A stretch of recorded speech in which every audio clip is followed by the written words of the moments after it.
Students, I am Dr. Dharmendra Ahuja, Director, Faculty of Pharmaceutical Science, Jyoti Vidyapeeth Women's University.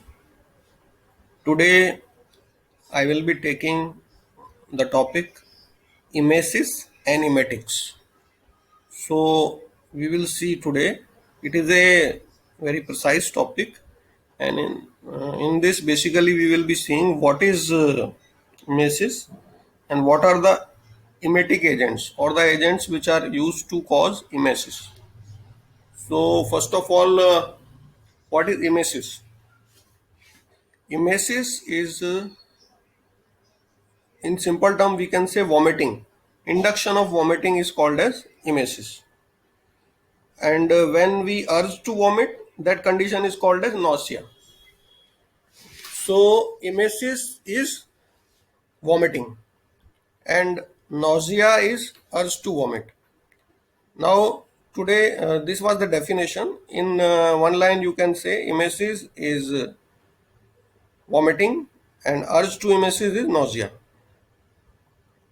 Now, today our main consideration will be what are the emetic agents and what is their use and what are their contraindications.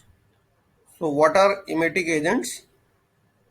Then their means classification, their mechanism of action, what is their use and their contraindication. So, what we will study in today's class? 4 points.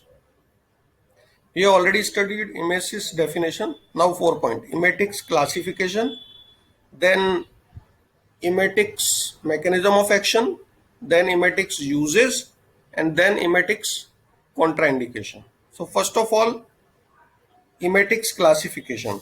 So emetics are basically divided in two major parts, two major classes. Drugs causing emesis by inducing CTZ directly. Second is drug causing emesis by inducing CTZ reflexly. So what are the two categories?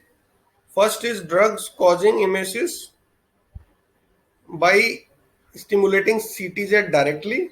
Second is drugs causing emesis by stimulating CTZ reflexly.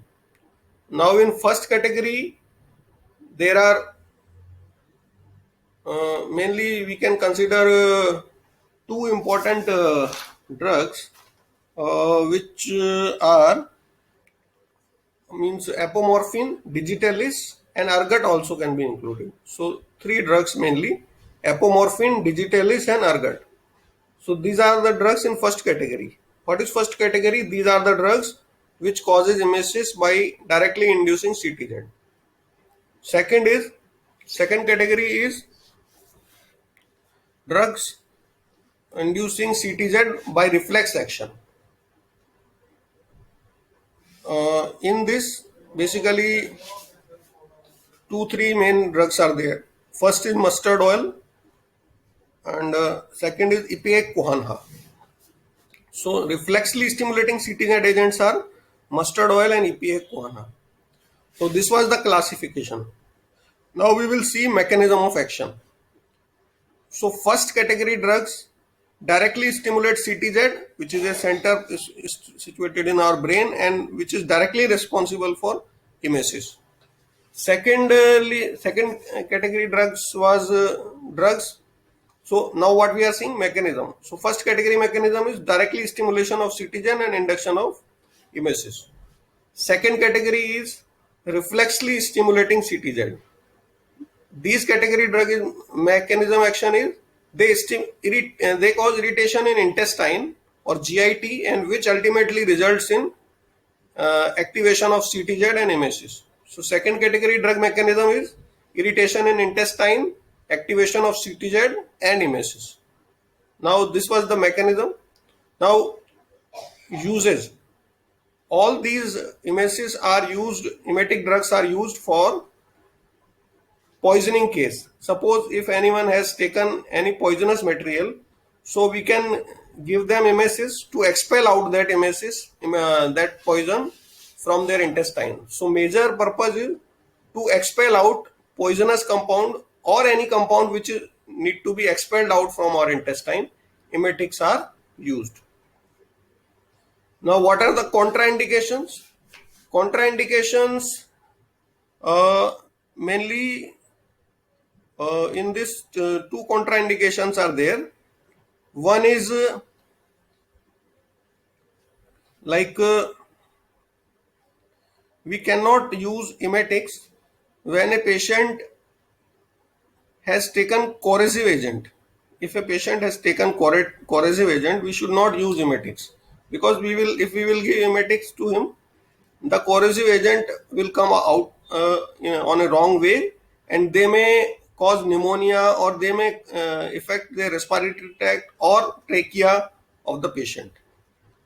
And also, second contraindication of emetics is we should not use emetics when a patient has taken CNS stimulant, because that also may cause convulsion in the patient. So contraindication, CNS, this emetics are contraindicated in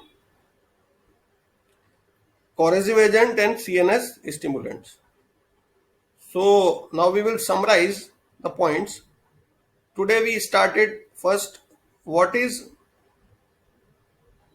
uh, emesis. So emesis is vomiting, okay, or induction of vomiting. Then we saw the classification. So there were two categories of emetics. One was directly stimulating CTZ, second was reflexly stimulating CTZ, and few drugs were there. Then we studied mechanism. So directly acting drugs directly stimulate CTZ and cause vomiting, whereas reflexly acting drugs stimulate CTZ, and then instead of stimulating CTZ, they cause irritation in GIT, and which in turn causes CTZ stimulation and then vomiting. Okay. After that, we saw uses. So uses, these are mainly used as for expulsion of unwanted material from intestine. This may be poisonous compound or any related compound. Then we saw contraindications. So contraindication, there are two contraindication. Contraindication means the condition in which these emetics cannot be used. So there are two conditions in which a emetic cannot be used: when a patient has taken any corrosive agent, or when a patient has taken any CNS stimulant agent. Because corrosive agent, when the patient has taken corrosive agent, if we will give emetics to him, it may cause destruction in esophagus and tracheal part. Whereas in case of CNS stimulant, also these emetics are not used, because if we will give emetics in a patient who has taken CNS stimulant, then also this convulsion may occur, convulsive conditions may occur in a patient. So this was a small topic, and basically it was covering what is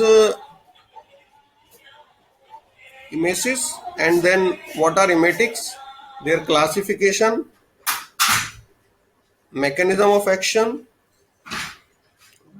their uses, and their contraindication. As far as other points are concerned, like harmful effects and drug interaction. So harmful effect, emesis itself is a harmful effect. So it is not very commonly used as a therapeutic part.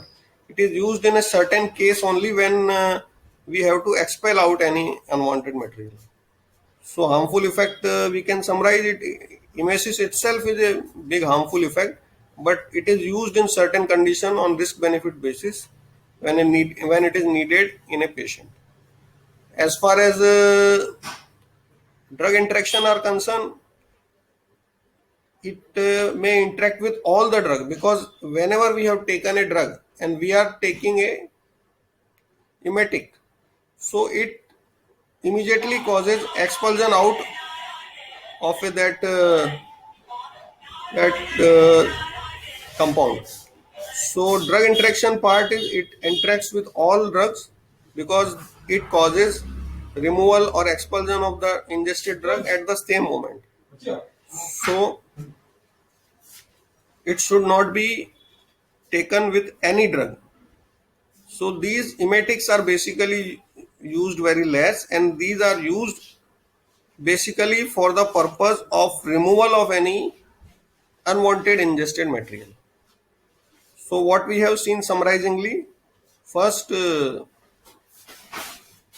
what is emesis, then classification of antiemetics, then mechanism of action, then uses, then contraindication. Then we have seen harmful effect. It itself is a harmful effect, emesis, and drug interaction. So whenever we will give it any drug, it cause expulsion of that drug. So it interacts with all drugs. So it should be used with very cautious point of view.